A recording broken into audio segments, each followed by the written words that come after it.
चलिए, सब लोग तैयार हैं, आगे बढ़ना है।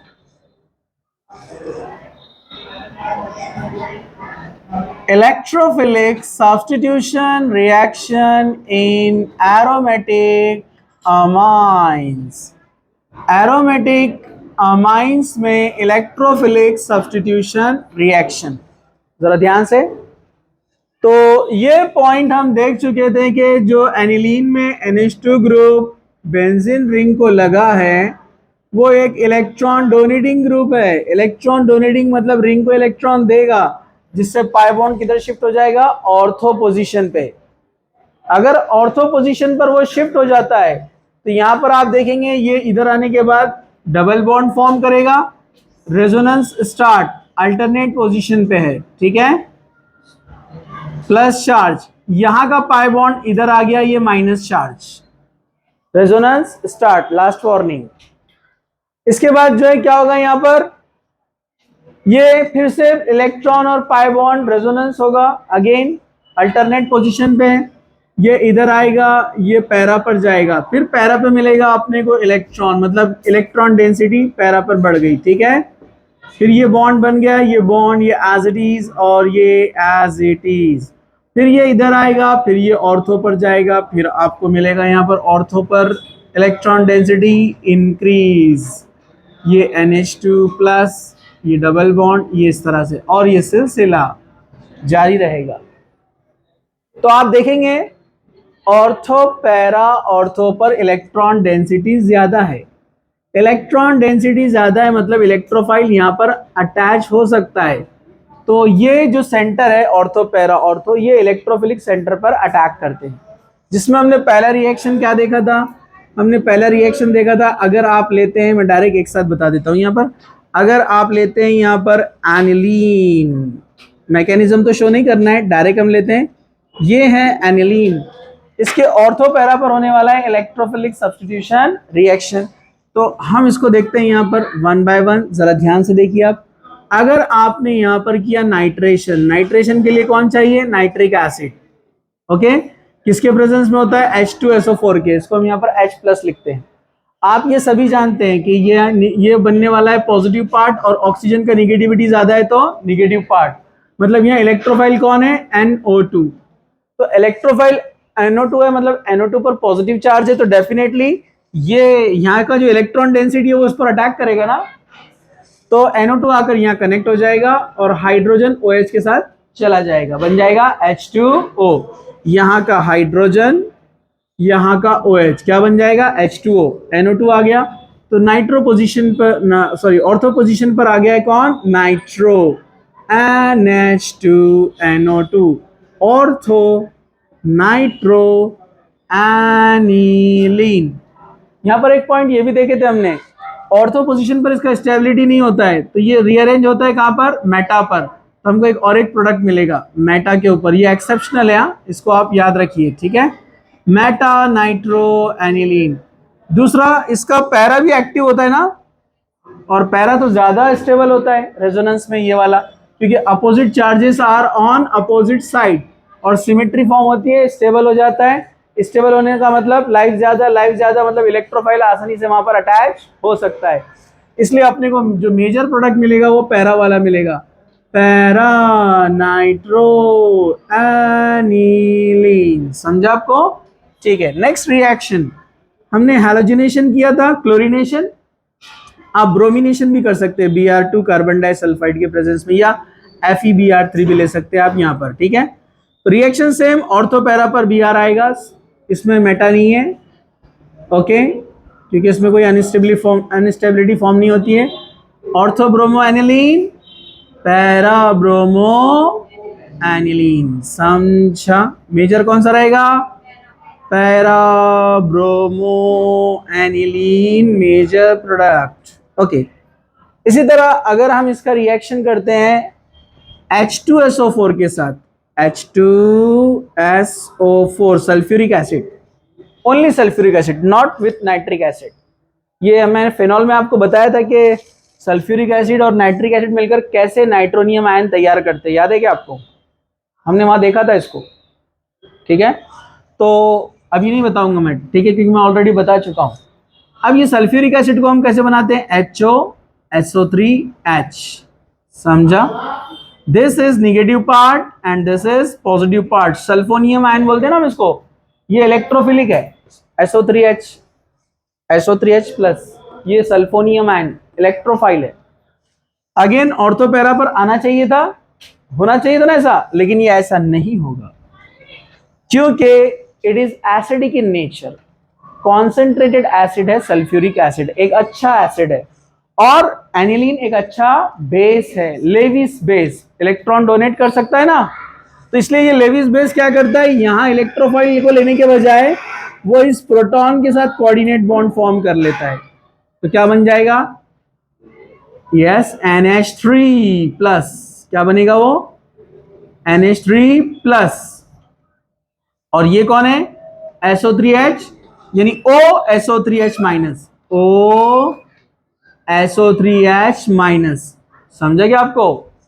बाद में इसको हम ट्रीट करते हैं और हीट करते हैं, तो क्या होने वाला है यहां पर, ये बन जाएगा NH2Cl, जरा ध्यान से देखो, NH2, यहां से एक हाइड्रोजन, यहां से एक हाइड्रोजन, और यहां से एक ऑक्सीजन लॉस हो गया, ऑक्सीजन हाइड्रोजन हाइड्रोजन, H2O चला गया, तो यहां पर आ जाएगा कौन, ये SO3H प्लस, कौन गया, माइनस H2O चला गया, सल्फानिलिक एसिड, क्या बोलते हैं इसको, ये केमिस्ट्री एवरीडे में आएगा, सल्फानिलिक एसिड, एक्सेप्शनल रिएक्शन दे रहा है ये,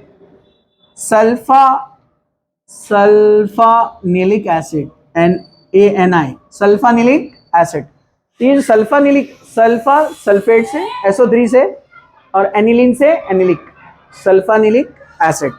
सल्फानिलिक एसिड आपको पता है ये तो ज्विटर आयन बनाता है, क्या बनाता है ये, ज्विटर आयन।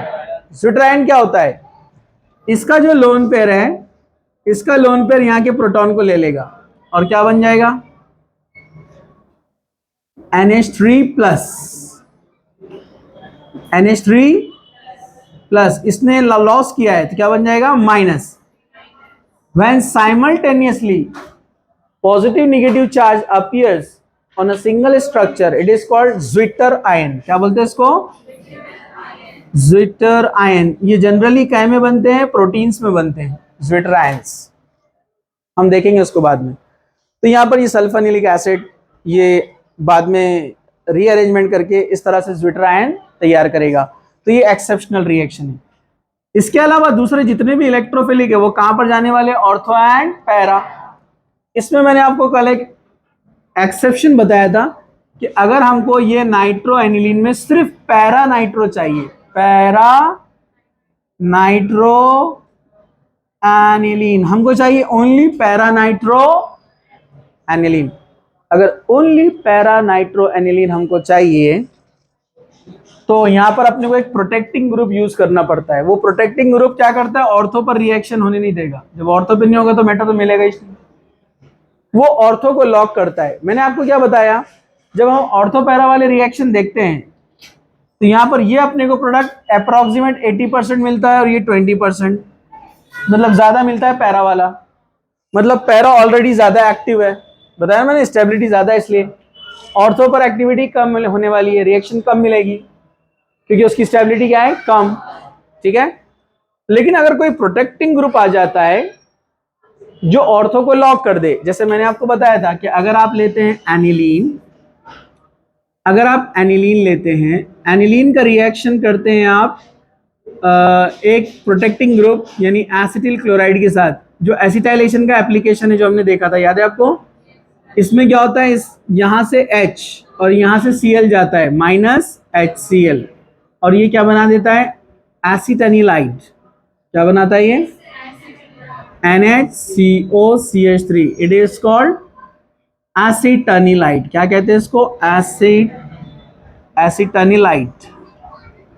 तो ये एसिटानिलाइड में क्या होता है, ऑर्थो पोजीशन लॉक हो जाएंगी, ऑर्थो पोजीशन क्या हो जाएंगी, लॉक, क्यों, पहले जो लोन पेयर था उसका 100% काम क्या था, इधर रेजोनेंस। एग्जाम्पल दिया ना, याद है ना आपको? हाँ, शादी से पहले बेचारा सिर्फ वालदा के पास है ना, लेकिन अब उसकी बेचारे की शादी हो गई, वालदा के पास भी जाना है और बीवी, है ना? क्या अच्छा बोल रहे हो? ठीक है, रफ लैंग्वेज में जोरू। जोरू के पास, हाँ, बेचारा ज्यादा खिदमत करा वाइफ की तो क्या बोलते, जोरू का गुलाम। क्यों बोलते भाई बेचारे को? उसके पास दोनों फर्ज है ना, अम्मी को भी संभालना है उसको, वाइफ को भी संभालना है, दोनों फर्ज है ना। हाँ हाँ, एक तरफ झुक जाएगा तो फिर गलत, वालदा को नहीं देख रहा है तो फिर गलत हो जाएगा ना। हाँ चलो, अब बेचारे लोन पेयर को इधर भी जाना है रेजोनेंस के लिए और इसके पास भी जाना है रेजोनेंस के लिए, क्योंकि ये भी रेजोनेंस देगा ना इस तरफ, तो रेजोनेंस डिस्ट्रीब्यूट हो गया है, रेजोनेंस डिस्ट्रीब्यूट हो गया है। पहले 100% नीचे था रिंग पर, तो पैरा पर अपने को मिलता था मैक्सिमम, ऑर्थो पर मिनिमम। अब डिस्ट्रीब्यूट हो गया उसमें भी 50%, तो ऑर्थो पर पहले से कम था और कम हो जाएगा ना, चांसेस रेयर, बहुत कम पॉसिबिलिटी है कि ऑर्थो पर रिएक्शन प्रोटेक्ट। दूसरा स्टेरिक इफेक्ट, बड़ा ग्रुप आ गया तो ऑर्थो पर रिएक्शन नहीं होने देता ना, स्टेरिक इफेक्ट भी है ना। इसलिए अब अगर आपने नाइट्रेशन किया HONO2 एसिड के साथ में, चाहे नाइट्रेशन करो या ब्रोमिनेशन करो, नाइट्रेशन करो या ब्रोमिनेशन, जो भी इलेक्ट्रोफाइल आप लाएंगे वो इलेक्ट्रोफिलिक पार्ट जो रहेगा वो सिर्फ पैरा पर आएगा, क्योंकि ऑर्थो लॉक हो चुका है। तो बनेगा para nitro acetanilide, para nitro acetanilide short में लिखा मैंने। लेकिन अपने को पैरा नाइट्रो एसिटानिलाइट नहीं चाहिए, अपने को चाहिए एनिलीन, तो वापस से HCl डाल दो इसमें, एसिडिफिकेशन कर दो इसका। इसका जब आप एसिडिफिकेशन करेंगे तो ये CH3CO पार्ट जो आया था यहां से, ये वापस से Cl को लेकर चला जाएगा, CH3CO Cl, और ये हाइड्रोजन वापस इधर आ गया। यहाँ पर इस तरह से नहीं बताते, लेकिन आप याद रखो, ठीक है? तो ये NH2 बन गया और ये एनिलीन आ गया है, पैरा नाइट्रो एनिलीन। समझा? कुछ मुश्किल है? कभी कभार क्या होता है, थोड़े ट्विस्टेड क्वेश्चन आते हैं, कैसे? घुमाकर। मैं यहां लिख सकता हूं नीचे, इधर देखो जरा ध्यान से। उसने क्या किया, एक क्वेश्चन दिया आपको ऐसे, ठीक है? एक क्वेश्चन क्या दिया उसने, उसने लिया एनिलीन, क्या लिया? एनिलीन, और प्रोडक्ट क्या बनाया पता है आपको? Meta nitro. अब नाइट्रो तो मेटा है, यहां पर आप बोलेंगे ये वाला ले लो, नहीं दूसरा लेते अपन, ठीक है? ब्रोमो वाला लेते हैं, मेटा ब्रोमो एनिलीन। उसने बोला आप इसको कैसे कन्वर्ट करेंगे, बोर्ड एग्जाम में आया या फिर नीट में आया, नीचे ऑप्शन दे दिया कि भाई ये तो ऑर्थो पैरा पर देता है, आप जब भी लेंगे Br2 तो ये एज ए इलेक्ट्रोफाइल या तो ऑर्थो पे आएगा या तो पैरा पे आएगा, अपने को लाने का मेटा पर। तो इसके लिए क्या करना पड़ता?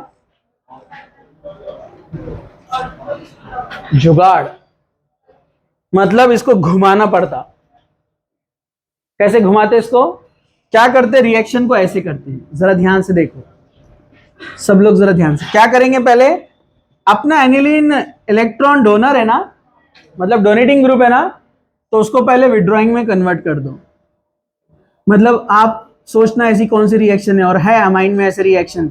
आप जब NH2 का ऑक्सीडेशन करते हैं नाइट्रिक एसिड के साथ में, तो आपको पता है ये NO2 बन जाता है, इसके हाइड्रोजन चले जाएंगे और क्या बन जाएगा? नाइट्रोबेंजीन। और आपको पता है नाइट्रोबेंजीन कौन है? Withdrawing group. नाइट्रो कौन है? विड्रॉइंग। ये रिंग से इलेक्ट्रॉन लेने वाला है, और जो रिंग से इलेक्ट्रॉन लेता है तो ऑर्थो पैरा पर प्लस चार्ज आते हैं, इसलिए मेटा का चांस कहाँ रहता है? सॉरी, इलेक्ट्रोफिलिक का चांस कहाँ रहता है? मेटा पे। इसलिए अब इलेक्ट्रोफिलिक कहाँ पर होगा? मेटा पर। अब आपने ले लिया यहां पर Br2 FeBr3 के प्रेजेंस में, तो Br इलेक्ट्रोफाइल का आएगा? मेटा पर। तो अब ये बनाएगा Meta nitro, sorry Meta bromo nitrobenzene बन गया। लेकिन अपनी तो बात चल रही थी कि एनिलीन होना, नाइट्रो है, तो नाइट्रो को वापस से रिडक्शन करने का पड़े ना अपन ने। आप ले सकते हैं लिथियम एल्यूमिनियम हाइड्राइड, आप ले सकते हैं H2 निकेल, याद है क्या आपको? आप ले सकते हैं टिन प्लस HCl, आप ले सकते हैं Fe+HCl। ये सब स्ट्रॉन्ग रिड्यूसिंग एजेंट है जो NO2 को क्या बनाते हैं, NH2। पहले ऑक्सीडेशन करके उसको नाइट्रो बनाया, अब नाइट्रो का रिवर्स रिएक्शन क्या कर रहे हैं, रिडक्शन।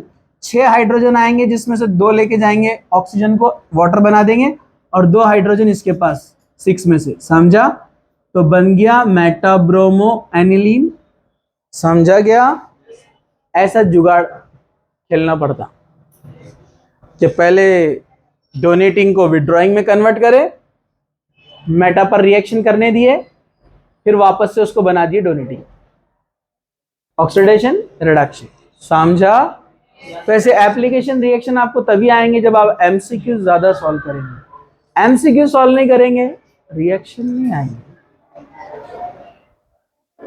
गाड़ी चलते रहेंगी, देखते देखते नवंबर आएगा, आज है 28 तारीख, 2 दिन बाद खत्म, अक्टूबर स्टार्ट, 1 महीना है, टेस्ट सीरीज करीब है। तो मैं जैसे बोल रहा हूँ ना आपको, 6 महीने पहले से इतने महीने बाकी, इतने महीने बाकी, और आप लोग सिर्फ सुन रहे। हाँ, जो रियल में करने वाले कर रहे हैं मेहनत, लेकिन बहुत कम लोग कर रहे हैं। स्टॉप, फोटो ले लो उसका।